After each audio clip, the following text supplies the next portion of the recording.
Hello, good morning. আজকে আমার recipe হলো সম্পূর্ণ নিরামিষ পালক পনির। তার জন্য আমি একটা প্যান বসিয়ে দিয়েছি। প্যানের মধ্যে একটু নুন জল দিয়েছি।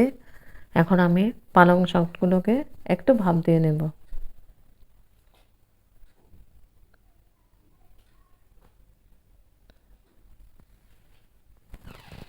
সম্পূর্ণ নিরামিষ বানাবো, হেভি টেস্টি একটা রেসিপি। আর এই পালক পনিরটা দিয়ে রুটি, পরোটা, নান, ফ্রাইড রাইস, প্লেন রাইস সবার সঙ্গে খুব ভালো লাগবে। নিরামিষ, সম্পূর্ণ নিরামিষ হবে, পেঁয়াজ রসুন ছাড়া। তো পালং শাকটাকে ভাপ দেওয়া হয়ে গেছে। এখন আমি জলটা ঝরতে দিয়েছি, ঠান্ডা হলে পরে পেস্ট করব। এদিকে আমি একটা প্যান বসিয়ে দিয়েছি। প্যানের মধ্যে দিয়েছি সর্ষের তেল, আর তেলের মধ্যে একটু হলদি পাউডার আর একটু নুন দিয়েছি। পনিরগুলোকে হালকা করে ভেজে নেব।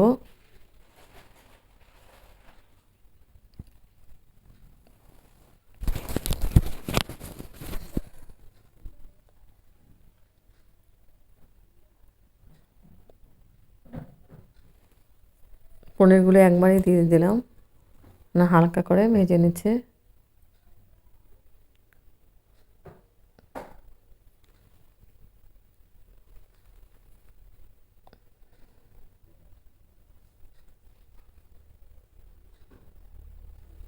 তো পনিরটা ভাজা হয়ে গেছে, পনিরটা এবার উঠিয়ে নিয়েছি। আর এদিকে পালং শাকটাকে আমি ঠান্ডা করে নিয়েছি, এখন মিক্সি করে নেব। মিক্সিং জারের মধ্যে দিয়ে দিয়েছে পালং শাকটাকে।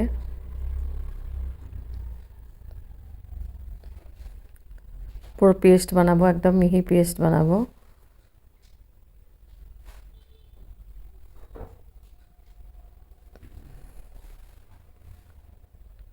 এখানে নিয়েছে গোটা গরম মশলা, এলাচি, লবঙ্গ আর দারচিনি।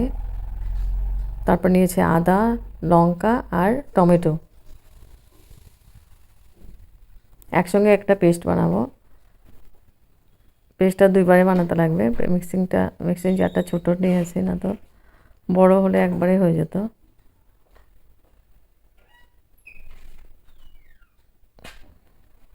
আর দেবো মিষ্টির জন্য দেবো খেজুর।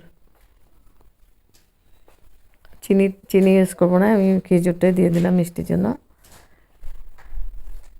খেজুরটা দিয়ে এখন ভালো করে একটা মিহি পেস্ট করে নিব। পেস্ট করা হয়ে গেছে। এবার প্যানের মধ্যে তেল ছিল, আর একটু তেল দিয়েছে সামান্য পরিমাণে। সাদা তেল দিয়ে রান্না করছি। তারপরে পেস্ট করা পালং শাকটাকে দিয়ে দিলাম। পালং শাকটার মধ্যে সম্পূর্ণ সব কিছু আছে, লঙ্কা, টমেটো, আদা, খেজুর দিয়েছে আর পালং শাক একসঙ্গে পেস্ট করেছে। দিয়ে এখন খুব ভালো করে কষিয়ে নিচ্ছি।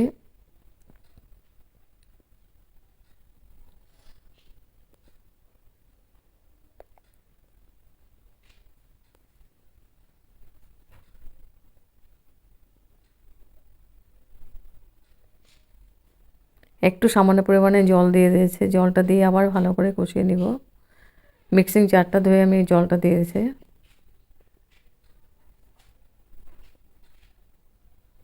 একদম ইজি প্রসেস, খেতে অসাধারণ টেস্টি।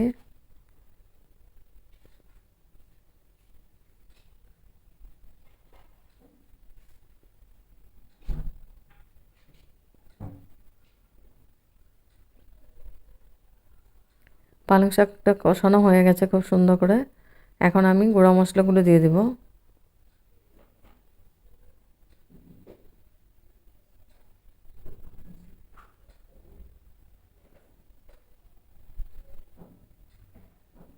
দিয়েছি হলদি পাউডার,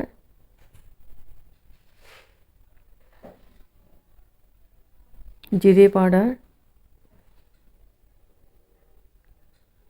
আর দেব পরিমাণ মতো নুন।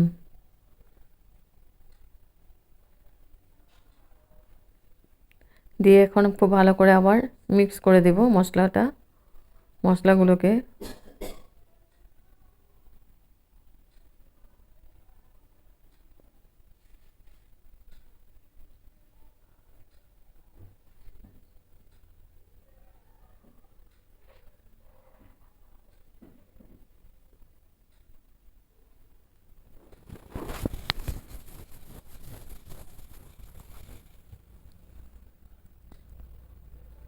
হয়ে গেছে কষানো, খুব ভালো করে কষানো হয়ে গেছে। এখন আমি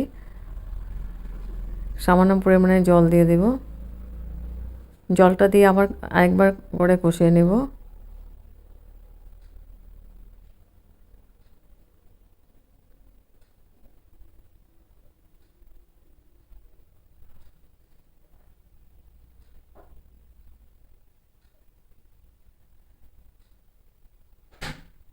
এখন আমি গ্রেভির জন্য জল দিয়ে দিয়েছি।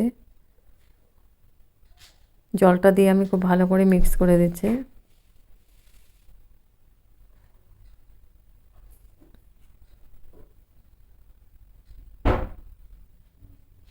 একদম ইজি প্রসেসে বানিয়েছে, না ক্রিম দিয়েছি না বাটার দিয়েছে, কিছু দিইনি, আর টেস্টটাও অসাধারণ হয়েছে।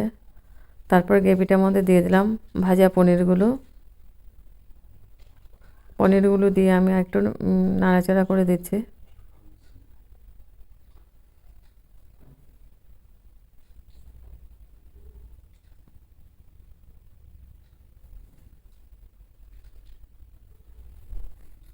স্টিমটা বাড়িয়ে দিয়েছে, হয়ে গেছে পনিরটা। এখন আমি গ্যাস অফ করে দেব। গ্যাস অফ করে স্ট্যান্ডিং টাইম 5 মিনিটের জন্য ঢেকে রেখেছিলাম। তারপর গরম গরম সার্ভ করব। হেভি টেস্টি একটা রেসিপি।